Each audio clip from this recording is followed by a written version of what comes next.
Assalamualaikum warahmatullahi wabarakatuh. Shaimin dan shaimat yang dimuliakan oleh Allah Subhanahu wa taala.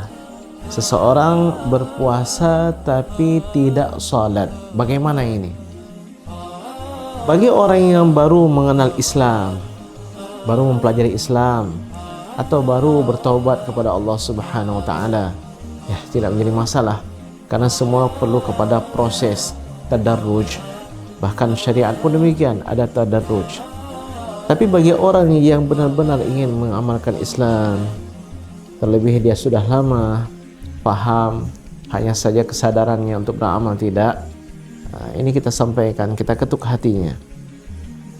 Sebenarnya Anda berpuasa tujuannya apa? Apa visi Anda untuk berpuasa? Mau dengan visi Anda atau visi Allah Subhanahu wa taala?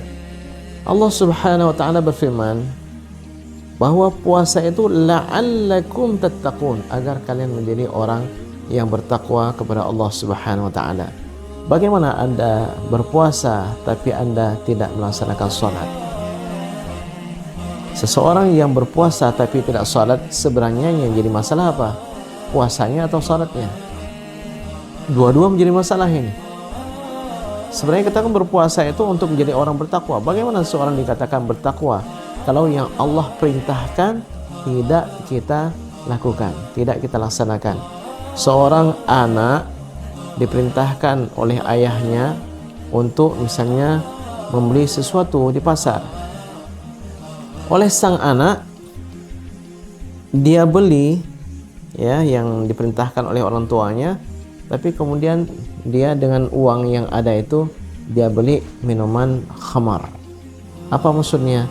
Dia melakukan kewajiban tapi dia meninggalkan perintah yang lainnya, ataupun dia melakukan larangan lainnya. Seharusnya kita berpuasa, kita juga salat.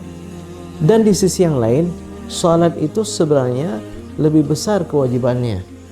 Dia adalah syariat yang pertama sekali turun, bahkan ketika Rasulullah SAW masih di Makkah Al-Mukarramah.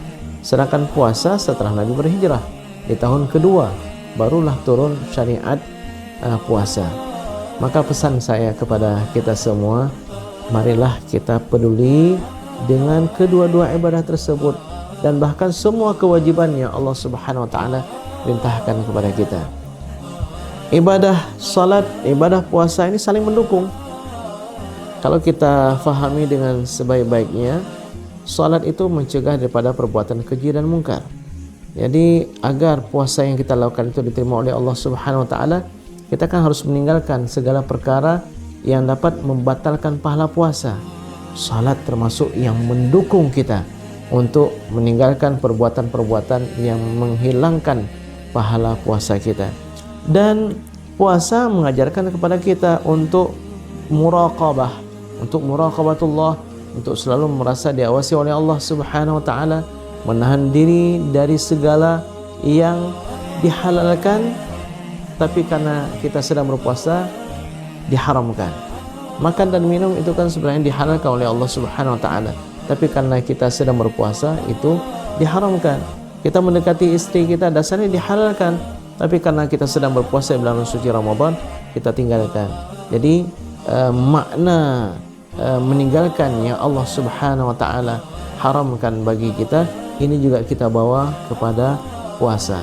Atau dengan bahasa lain, kalau dalam salat kita mengharamkan ke atas diri kita sesuatu yang dihalalkan dalam waktu yang singkat, hanya dalam 5 menit atau 7 menit, puasa mengajarkan kepada kita untuk menghilangkan atau menghindarkan diri dari yang Allah haramkan dalam waktu yang lebih lama, dari terbit fajar hingga tenggelam matahari. Mari kita raih menjadi shaimin dan shaimat yang bertakwa kepada Allah Subhanahu wa taala dengan melaksanakan segala perintahnya.